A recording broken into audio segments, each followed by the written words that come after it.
जय हिंद friends, welcome to all in one. कैसे हो आप सब? आई होप आप सब अच्छे होंगे। अगर आप किसी भी कॉम्पिटिटिव एग्जाम्स की तैयारी करते हो तो चैनल को सब्सक्राइब कर बेल आइकन को प्रेस कर दीजिएगा रीजनिंग की ऑल टॉपिक की हेल्पफुल वीडियो के लिए। चलिए बढ़ते हैं अपने कंटेंट की तरफ। फ्रेंड्स, ये रही पहला प्रश्न आपकी स्क्रीन पे।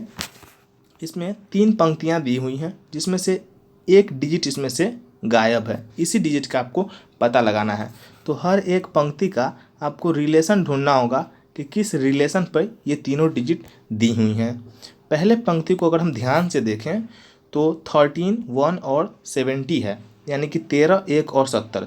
13 और 1 को ऐड करेंगे तो ये हो जाएगा 14 यानी कि 14, और इसमें अगर हम 5 से मल्टीप्लाई करते हैं तो 70 हो जाता है। सेम अस दूसरी पंक्ति में भी देखेंगे, 9 और 9 को ऐड करेंगे यानी कि 9 और 9 को ऐड करेंगे तो 18 हो जाता है, 18। और इसमें अगर हम 5 से मल्टीप्लाई करें तो ये 90 हो जाता है। सेम अस पैटर्न पे हम तीसरी पंक्ति पे भी फॉलो करेंगे। यहाँ पे 11 और यहाँ पे कुछ डिजिट होने चाहिए जिनमें अगर हम 5 से मल्टीपल करें तो वो 130 हो जाता है। तो सबसे पहले क्या है ना कि ये लास्ट वाला जो डिजिट है उसमें 5 से मल्टीप्लाई किया हुआ है। तो इसमें सबसे पहले अगर हम 5 से डिवाइड करें तो 130 को अगर हम 5 से डिवाइड करते हैं तो 26 आता है। और 26 जो है वो 11 और जो संख्या है यहाँ पे क्वेश्चन मार्क के जगह पे, उन दोनों को ऐड करने पर 26 आया है। तो वो संख्या निकालने के लिए हमको 26 में 11 सब्ट्रैक्ट कर देना होगा, घटा देना होगा। तो वो संख्या निकल के आएगी 15 यानी कि 15, जो कि ऑप्शन नंबर 4 में है। चलिए बढ़ते हैं अपने अगले प्रश्न की तरफ।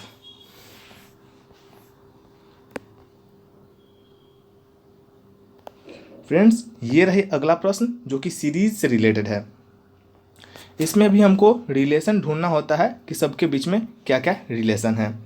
तो सबसे पहले डिजिट इसमें जो दी हुई है वो है 36, और 36 जो है वो 6 का स्क्वायर होता है।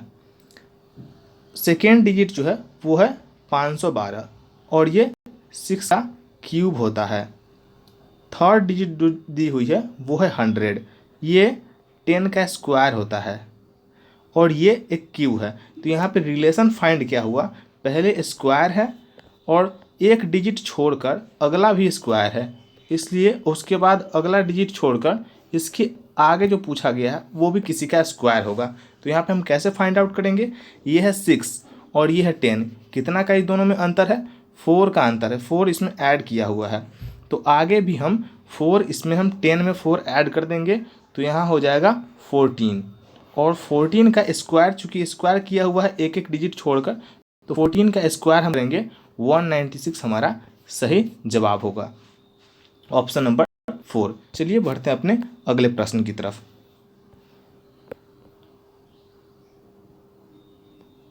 अगला प्रश्न ये रहा।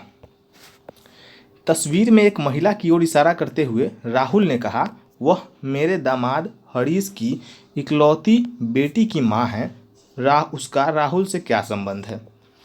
सबसे पहले तस्वीर में एक महिला है, यहाँ पे हम तस्वीर इसको हम समझ लेते हैं, इसमें कोई महिला है और यहाँ मान लेते हैं ये राहुल है। राहुल ने कहा कि वह मेरे दामाद, तो राहुल का दामाद कौन होगा? तो सबसे पहले हम यहाँ पे राहुल का दामाद को हम फाइंड करते हैं। यहाँ राहुल है, मेल को हम स्क्वायर से डिनोट करेंगे और फीमेल को सर्किल से, है ना। आप लोगों को हम पहले बता दिए हैं कि हम जिसको सर्किल से फीमेल को और स्क्वायर से मेल को डिनोट करने वाले हैं। तो राहुल चूँकि मेल है इसलिए इसको हमने सर्किल के अंदर में रख दिया है, और ये महिला है तो इसको हम सर्किल के अंदर रख देते हैं और राहुल को स्क्वायर के अंदर रख दिए हैं। राहुल ने कहा कि वह मेरे दामाद, तो राहुल का दामाद, हम पहले इसके राहुल के दामाद को फाइंड कर लेते हैं। तो सबसे पहले होगी राहुल की वाइफ को हम ले लेते हैं, और इसके बाद इसकी डॉटर को ले लेते हैं, इसकी बेटी को ले लेते हैं, और इसकी बेटी का जो हस्बैंड होगा वो राहुल का दामाद होगा। इतना हमने ले लिया। तो वह मेरे दामाद हरीश की, यानी कि वह इसके दामाद जो है वो है हरीश। राहुल के दामाद कौन है? हरीश है। हरीश की इकलौती बेटी की माँ है। हरीश की बेटी की माँ यानी कि इसकी पुत्री राहुल की पुत्री होगी। तो राहुल से उसका क्या संबंध होगा? बेटी का संबंध होगा। यहाँ से साफ फाइंड आउट हो जा रहा है। चलिए बढ़ते हैं अपने अगले प्रश्न की तरफ।